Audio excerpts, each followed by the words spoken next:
ആറന്മുള കേന്ദ്രീകരിച്ച് ദുരിതാശ്വാസ പ്രവർത്തനങ്ങൾ നടക്കുകയാണ്. എം.എൽ.എ. അബിൻ വർക്കി നമുക്കൊപ്പമുണ്ട്. എന്താണ് ഇപ്പോഴത്തെ ഒരു ആക്ച്വൽ സിറ്റുവേഷൻ? അതായത് ആറന്മുള വലിയ ദുരന്തമാണ് നേരിടുന്നത്. കാരണം ഈ റാന്നിയിൽ ഉണ്ടായ കിഴക്കൻ പ്രദേശത്തുണ്ടായ ഉരുൾപൊട്ടലിൻ്റെയും വലിയ മഴയുടെയും പ്രതിഫലനം സൃഷ്ടിക്കപ്പെടുന്നത് ആറന്മുളയാണ്. അപ്രതീക്ഷിതമായിട്ട് വെള്ളം അടിച്ചു കയറി വരികയാണ് ഉണ്ടായത്. ഏതാണ്ട് 5ഓളം പഞ്ചായത്തുകൾ മുങ്ങിക്കിടക്കുകയാണ്. ഒട്ടേറെ വീടുകൾ മുങ്ങിക്കിടക്കുകയാണ്, സ്ഥാപനങ്ങൾ മുങ്ങിക്കിടക്കുകയാണ്. കോടിക്കണക്കിന് രൂപയുടെ നഷ്ടമാണ് ഉണ്ടായത്.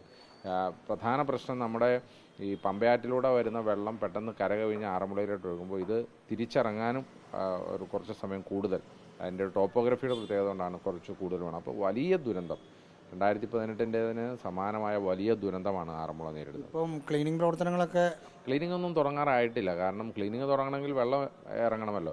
വെള്ളം ഇറങ്ങാറായിട്ടില്ല.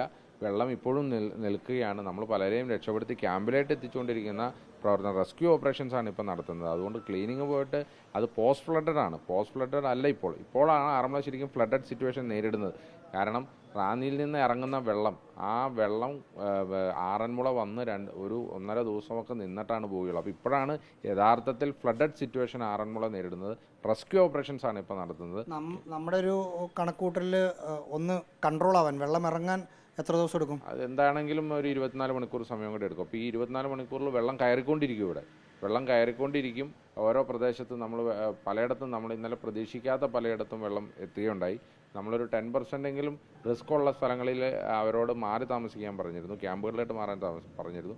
ക്യാമ്പുകളിലൊക്കെ എല്ലാ ക്രമീകരണങ്ങളും ചെയ്തിരുന്നു. റവന്യൂ വകുപ്പിൻ്റെ നേതൃത്വത്തിൽ അതൊക്കെ ചെയ്തിരുന്നു. പക്ഷേ പലരും മാറാൻ തയ്യാറായില്ല. കാരണം അവർ വെള്ളം വരില്ല എന്ന പ്രതീക്ഷയിൽ നിന്നു. പക്ഷെ അങ്ങനെയുള്ളിടത്തൊക്കെ ഇന്നലെ രാത്രി വളരെ വൈകിയും വളരെ ലേറ്റ് നൈറ്റ് ആയിട്ടും റെസ്ക്യൂ ഓപ്പറേഷൻസ് നടത്തേണ്ടി വന്നു. പക്ഷേ ഈ ഇത്രയും റിസ്ക് എടുത്ത് അവർ സ്വന്തം ഇഷ്ടപ്രകാരം അവിടെ നിൽക്കുകയാണെങ്കിലും നമുക്ക് ജില്ലാ ഭരണകൂടത്തിനും മറ്റ് സർക്കാർ സംവിധാനങ്ങൾക്കും അവരെ നിർത്താൻ പറ്റില്ലല്ലോ, നിർബന്ധമായി മാറ്റണ്ടേ? നിർബന്ധമായും തന്നെ കുറേ മാറ്റിയിട്ടുണ്ട്. പിന്നെ പ്രത്യേകിച്ച് ആറന്മുളക്കാരുടെ ഒരു പ്രത്യേകത, നമുക്ക് വെള്ളം അത്ര കോൺഫിഡൻസ് ആണ്. പരിചിതമല്ലാത്ത ഒന്നല്ല. വെള്ളം പരിചിതമാണ്, വെള്ളത്തിൽ ജീവിക്കുന്നവരാണ്.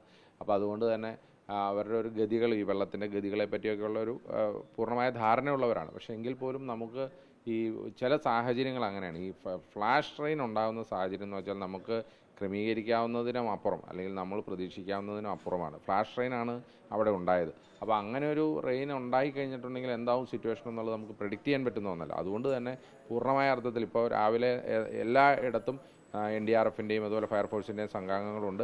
അവർ ആ കാര്യങ്ങളിലൊക്കെ പൂർണ്ണമായ ശ്രദ്ധ ചെലുത്തുന്നുണ്ട്. എല്ലാ കാര്യങ്ങളിലും പോകുന്നുണ്ട്. ക്യാമ്പുകൾ തുറന്ന് പ്രവർത്തിക്കുന്നുണ്ട്. 20-ലധികം ക്യാമ്പുകളുണ്ട്. ആ ക്യാമ്പുകൾ ഇനി കൂട്ടണമെങ്കിൽ അത് കൂട്ടാനുള്ള സാഹചര്യമുണ്ട്. നമ്മൾ അടുത്ത ഘട്ടത്തിൽ ചിന്തിക്കേണ്ട കാര്യമാണ്. പക്ഷെ കോടിക്കണക്കിന് രൂപയുടെ നഷ്ടം ഓരോ മനുഷ്യരും അവരുടെ ജീവിതകാലം മുഴുവൻ ഉണ്ടാക്കിക്കൊണ്ടുവന്ന ഓരോ കാര്യം ഒറ്റ രാത്രി കൊണ്ട് പോയതാണ്. അവരെ സർക്കാരിന് ചേർത്ത് പിടിക്കേണ്ടി വരും. അല്ല, തീർച്ചയായിട്ടും ഞാൻ പറഞ്ഞല്ലോ, ഇത് പോസ്റ്റ് ഫ്ലഡിനെ പറ്റി ആലോചിക്കേണ്ട ഒരു സമയമല്ലെങ്കിൽ പോലും, ഫ്ലഡഡ് സിറ്റുവേഷനാണ് ഇപ്പോൾ ആറന്മുളയിൽ.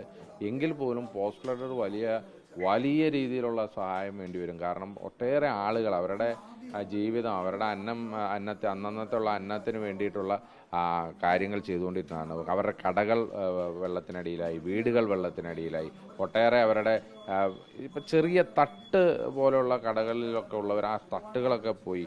അങ്ങനെ ഒട്ടേറെ ആളുകൾ വലിയ ദുരിതത്തിൻ്റെ കയത്തിലാണുള്ളത്. അവരെ ചേർത്ത് പിടിക്കാൻ സർക്കാരുണ്ടാവും. ജനപ്രതിനിധി എന്നുള്ള നിലയിൽ ഞാൻ എൻ്റെ കഴിവിൻ്റെ പരമാവധി ശ്രമിക്കും.